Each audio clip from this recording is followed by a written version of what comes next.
Good morning, citizens of Chubbuck. It's good to be with you this Friday morning. Just a couple of quick things to talk to you about this morning. We had an open house last night concerning the Northgate interchange.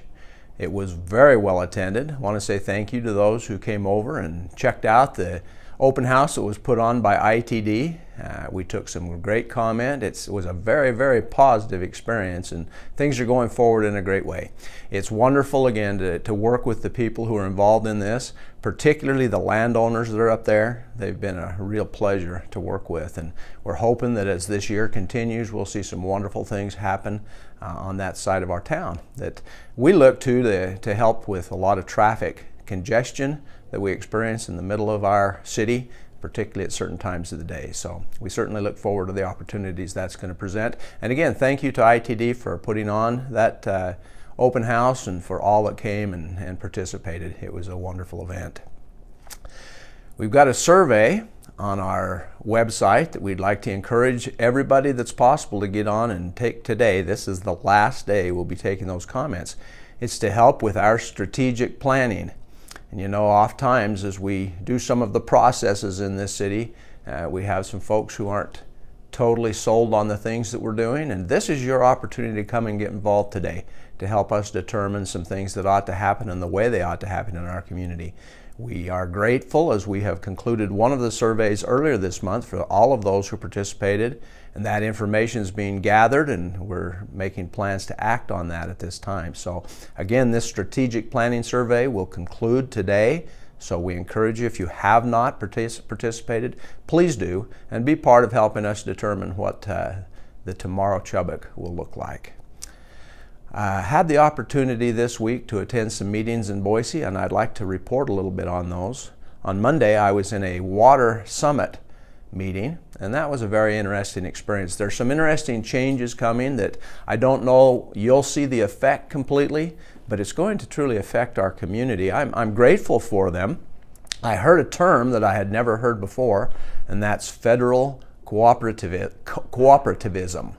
And it was really interesting as they said that particularly systems like the EPA and the DEQ and the way they work together, they're really encouraging states and their state organizations to work closely with their federal partners in doing things that might be a little bit with some initiative and our own way of doing things. And so we've been encouraged to do that. And with that, coming this year, Idaho will actually receive what's called primacy on our water projects, our water permitting and those kinds of things. That will actually be taken from the EPA and come to the DEQ. And so anytime we bring those kinds of processes closer to home, so the state will pretty much be over those processes now, that's a good thing, and we're grateful for that.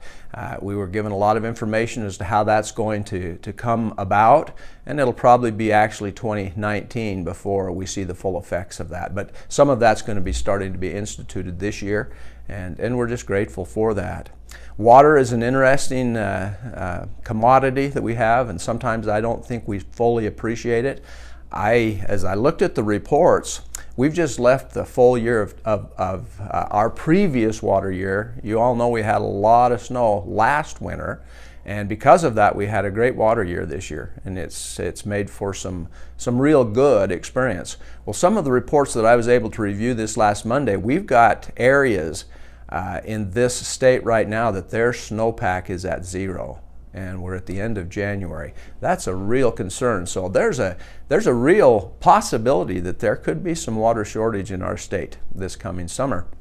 And so I would just encourage each of us to look and see what we can do to make sure that we're conserving this wonderful resource of ours. And we'll talk more about that as we get closer to summer and see what happens.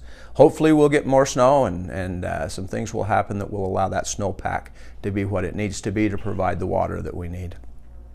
Also had the opportunity to meet with our legislative individuals on Tuesday and had a wonderful experience with them, particularly the legislative folks from Districts 28 and 29. I'm so grateful for the opportunity to work with them, and they're so cooperative. They listen closely. I want to encourage each of us as citizens to get involved. And go to the website, go to the Idaho Legislature website. You can get on there and it'll show you who your legislative folks are, give you email addresses where you can communicate with them. And I would encourage people to get really involved. Find out what the legislature is doing and get involved. Your comments really do make a difference. And so I'm going to encourage you to make sure and involve yourself that way. One last thing. Sometimes we have the challenge of adjusting fees. And that can be a bit of a challenge, and we try to make sure and keep our fees down to so that they're just taking care of the needs that need to happen. I just wanted to share this with you. It's a little bit comical. We have a $25 fee for using the right-of-way that the city of Chubbuck has, and I asked the question about a month ago when exactly that fee was set. So we went to work and started looking some things, and I just wanted to share with you that we finally found it. This is on a letter that's got letterhead of the Village of Chubbuck. It's dated February 11th, 1970. That means that Mayor Cotant had been the mayor for just over a month. That's quite a while ago. And this is the letter that set that fee at $25. Well, obviously, from 1970 till now, it's been a lot of years, and I'm not positive that fee's been kept up to date. As a matter of fact, they ran it for me and said if we'd have just kept it up with inflation, the fee would be about $157 now. I think that's a little bit much, but again, a fee that maybe needs to be increased. But I appreciate each of you.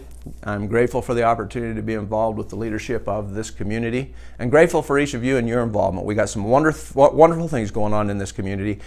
Stay connected and be involved and be part of the wonderful growth of this community. We'll see you next week.